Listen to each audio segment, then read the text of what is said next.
Hi YouTube family, happy Friday. Hope everyone is doing well and had a great day today. Today I'm going to be sharing a recipe for vegetable and potato casserole. Our Thanksgiving here in Canada, it's quickly approaching us and I want to show you a great and healthy and delicious side dish for your Thanksgiving meal. So if you want to see how I'm doing this, stick around and let's cook together. So our casserole is finished, but a hungry hippo named Jessica cannot wait because she loved this and it's still warm. So I'm gonna go in and show the beauty of our casserole. So let me cut her a nice piece. Oh my god, it smells good. It smells really good. And we will get a review from Jessica how this tastes. Guys, do you hear that? It's so crispy. First, we're gonna start peeling up some potato, and I have a little bit over a pound of potatoes here. Let's peel some potatoes. We're gonna pre-cook our potatoes. So just with a little bit of salt, I'm gonna cook the potato until tender but not mushy. So we just cut the broccoli into small pieces and I'm gonna wash them thoroughly. Getting our veggies in there, and then for the carrots, we're gonna just slice them thinly like that. Like this. You can cut them whichever way you like, but I'm just gonna slice them thinly. And for the cauliflower, same thing that we did with the broccoli. We're just gonna make small pieces, and they're so delicious in this dish that I'm making here today. So just about this, that's what we're looking for. So let me finish cutting up the cauliflower and then we'll move on to the next step. So all my vegetables are nicely chopped up. I'm gonna give it a good wash in some vinegar and then we're gonna steam these. So let's check on the potato. We don't want it to be, mushy, but soft. These are ready, so I'm just gonna remove them from the water. And I'm gonna use the same water just to steam cook the veggies.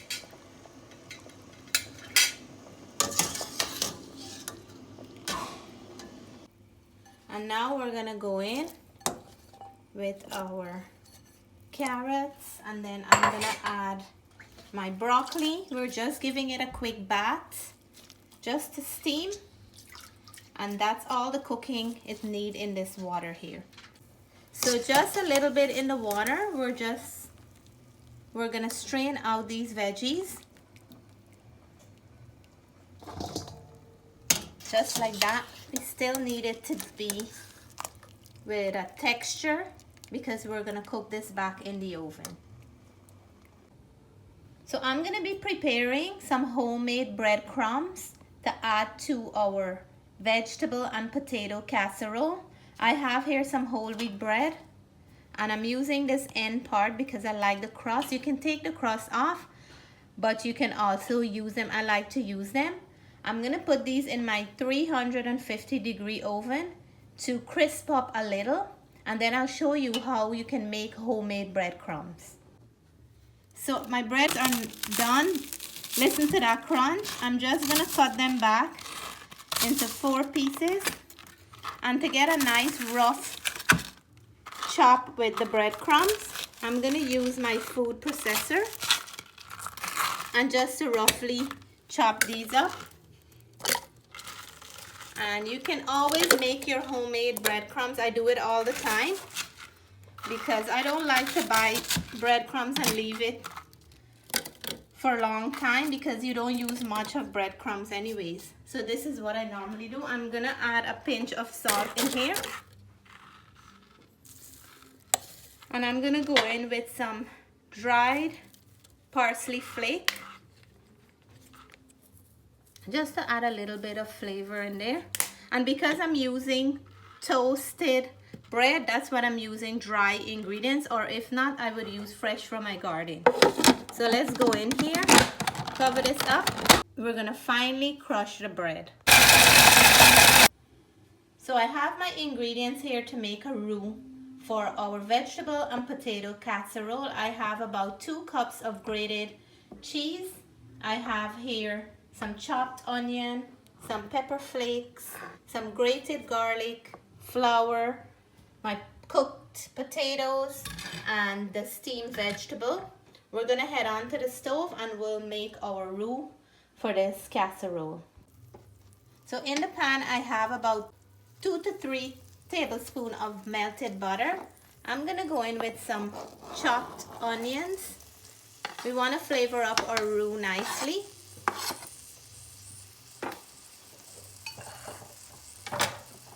We're gonna cook this just about a minute.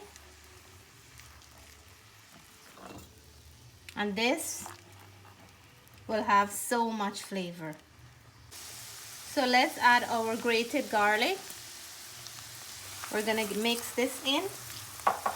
And then we're gonna go in with our flour.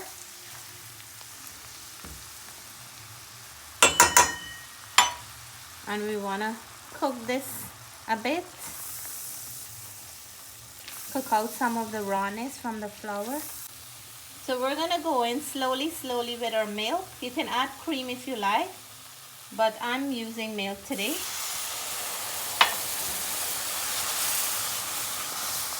This always gives out a lot of steam, so we have to be careful how we're adding. I'm gonna go in with more. So while this is thickening up, we're gonna go in with some black pepper.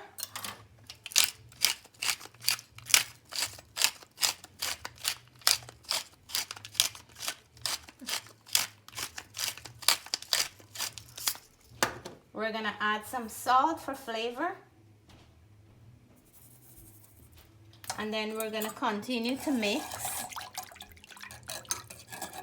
because you know it's gonna thicken up. And we're gonna go in with some red pepper flakes to add extra flavor. And then we're gonna mix again. So look how beautiful our roux is, and this is a good chance to taste it. And if you need to add more flavor, you can do it right at this point. We're gonna start mixing up our veggies and potatoes. So now I have everything in one big mixing bowl, and look at the goodness that's going in here right now. Look at that. Oh my god, that looks good. Yeah, we're gonna mix this. Let me mix now. And this is gonna be one beautiful casserole, and this goes very nice with your Thanksgiving dinner. If you have a nice roast or a baked chicken or any kind of roast meat, it complements it so well. What do you think, Jess? More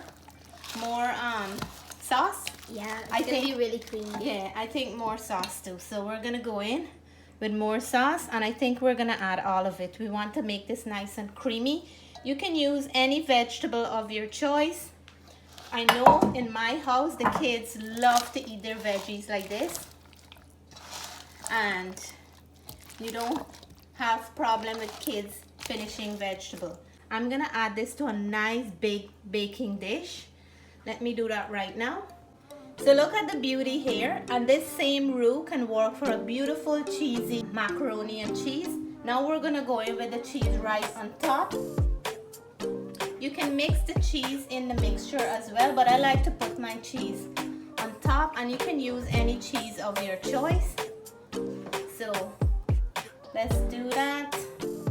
And this takes no time to finish. Now once you put it in the oven and the cheese is nicely melted, it will be ready. We're gonna go in with our homemade breadcrumbs on top to add some crunch to this. Right on top like that. You can skip the breadcrumbs part if you like, but I like the crunchy little bit of crunch on the top. And we're gonna add this to our 350-degree oven for just about 10-15 minutes, or until cheese is melted. Please help me to wish Princess Gabrielle a happy birthday today. Greetings are coming from your mom, dad, loving sister, grandma, grandpa, auntie, uncle, and cousins, not forgetting your auntie who love you dearly. We hope you have a wonderful day, and we wish you many more birthdays to come. Enjoy!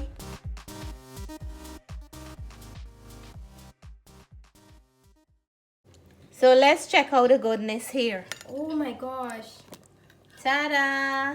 Look at the goodness here, and Jessica's just gonna dig in and we will soon find out how this tastes. Look at that. Amazing. So cheesy, you guys. So the beautiful Jessica is gonna dive in for the vegetable and potato casserole. She Yes. loves this dish. It looks super creamy and Jessica, crunchy on the dig in top. there. Let's see some beauty. I'm gonna take a cauliflower. Okay, and let us know how it tastes. I'm gonna put some of the crust on it. Goodness. Yeah. So imagine this on your Thanksgiving dinner. Yeah, this is gonna be so good. Oh my god, you guys. This is so creamy. I can taste a little spice in there, which gives a good kick. And the crunch is amazing. It goes well together, you guys. You definitely should try this recipe. You can have this with a piece of chicken, salmon, anything of your choice. The kids just love it as it is. Jessie going for a piece of the potato and broccoli. Look right here. Okay. Okay, you guys.